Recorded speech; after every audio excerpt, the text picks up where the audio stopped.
I said in my previous video that I fully expected to be here with a face like a smacked arse after witnessing a battering in the Manchester Derby, and although I'm not happy or surprised with the result from the game, I can't honestly say that I'm all that gutted, and my face isn't quite at the smacked arse phase. In that video, I spent a lot of it trying to look for any possible positives I could hold on to give me a small glimmer of hope. I went on and on about how despite our willingness to let the opposition use our goal for target practice, we aren't actually conceding that many goals. We can defend our box well, and our keeper is playing better. And in my defense, a lot if that was shown to be true for an hour at least. In that hour, we defended our box well, we were keeping a clean sheet, and our keeper was doing what needed to be done with the minimum of fuss. On top of that, we found ourselves a goal to the good after a thunder twat from Marcus Rashford. A further to half chances were created. That resulted in a terrible bit of control for one, and a fresh air shot for another. Unfortunately, that was as good as it got for both United and Rashford,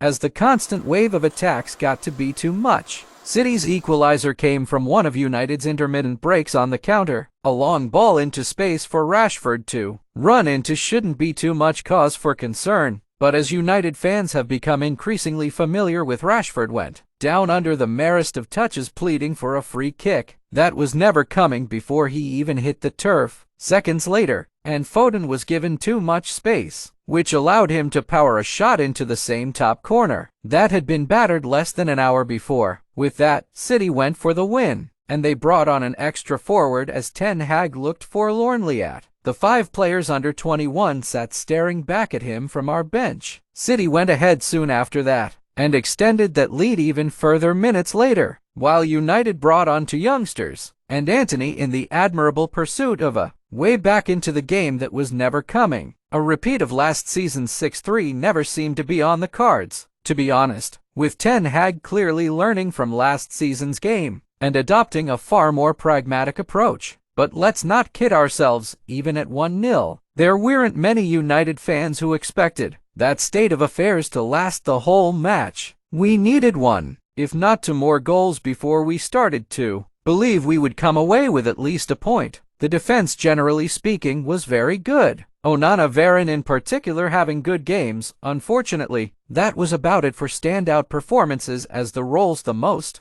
players were given meant that attacking took a distant second place to defensive structure. The attacking players, Rashford, Garnacho and Bruno, were feeding on scraps all game, but that can't excuse the lack of quality on display. In a game graced by a stunning goal, Rashford's performance was poor at best and inept at worst. The lack of speed, control and strength that has become such a familiar sight this season was again on full display, and he was lucky to last as long as he did. Garnacho saw even less of the ball and did just as much with it. A young player who has been overplayed and is running in empty. So all in all, a better scoreline than expected, but a performance that was always likely. A threadbare squad that was fully on view for all to see, with 3/4 of the bench being academy players, and fans just thankful the game wasn't the humiliation many expected. The discussion now turns to the future of the manager. If we had received a similar kind of beating as we did last season,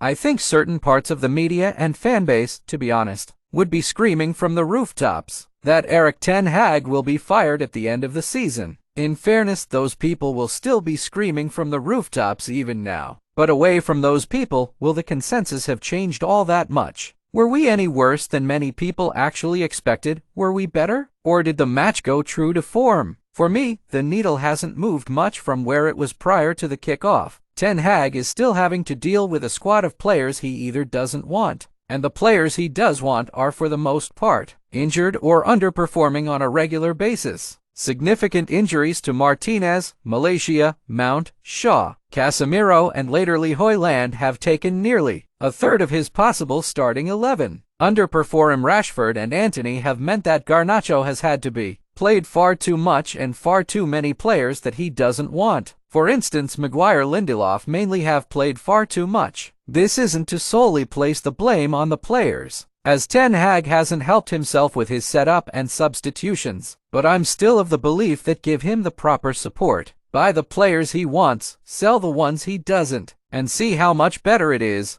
if it's not. Then after 3 years he's had his chance. What do you think?